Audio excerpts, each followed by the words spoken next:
بسم اللہ الرحمن الرحیم۔ رسول اللہ صلی اللہ علیہ وآلہ وسلم نے ارشاد فرمایا، صبح کا آغاز صدقے سے کیا کرو کیونکہ مصیبت صدقے سے آگے قدم نہیں بڑھاتی۔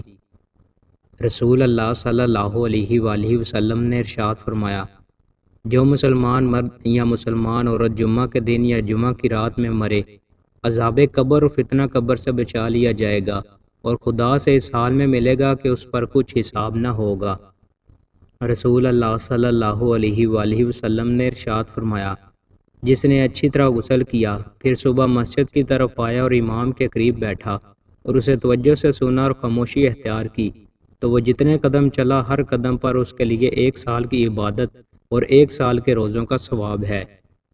رسول اللہ صلی اللہ علیہ وآلہ وسلم نے ارشاد فرمایا، جو کوئی لوگوں کا مال قرض کے طور پر لے اور اسے ادا کرنے کی نیت سے رکھتا ہو تو اللہ تعالیٰ اس کے لیے قرض ادا کرنے کا وسیلہ بنا دیتا ہے، اور جو کوئی قرض لے اور اسے ادا کرنے کی نیت نہ رکھتا ہو تو اللہ تعالیٰ بھی اس کو تباہ کر دے گا۔ رسول اللہ صلی اللہ علیہ وآلہ وسلم نے ارشاد فرمایا، فرشتے تم میں سے ہر ایک کے لیے رحمت کی دعا مانگتے رہتے ہیں جب تک اس کا دسترخوان اس کے سامنے ہو، یہاں تک کہ اسے اٹھا لیا جائے۔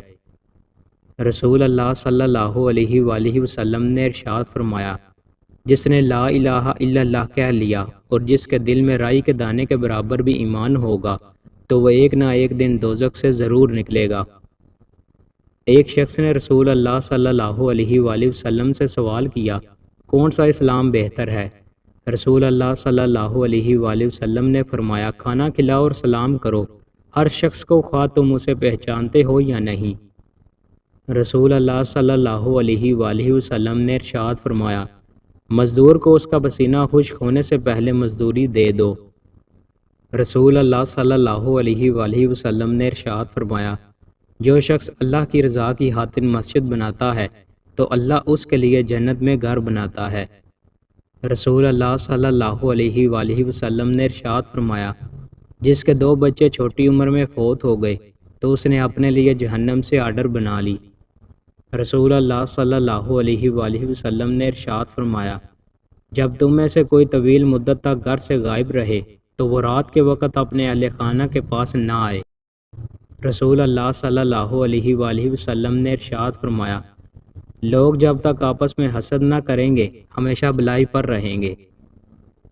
علم پھیلانے کی فضیلت۔ رسول اللہ صلی اللہ علیہ وآلہ وسلم نے ارشاد فرمایا، قسم اللہ کی اگر تیری رہنمائی سے اللہ تعالیٰ ایک آدمی کو بھی ہدایت دے دے تو یہ تیرے لیے سرخ اونٹ سے جو بہت قیمتی ہوتے ہیں بہتر ہے۔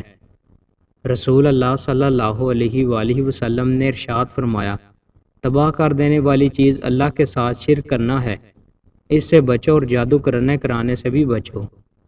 رسول اللہ صلی اللہ علیہ وآلہ وسلم نے ارشاد فرمایا، جو شخص خوش الحانی سے قرآن نہیں پڑھتا وہ ہم میں سے نہیں۔ دوستو، مزید اچھی ویڈیوز کے لیے ہمارے چینل کو سبسکرائب لازمی کریں۔ بہت شکریہ۔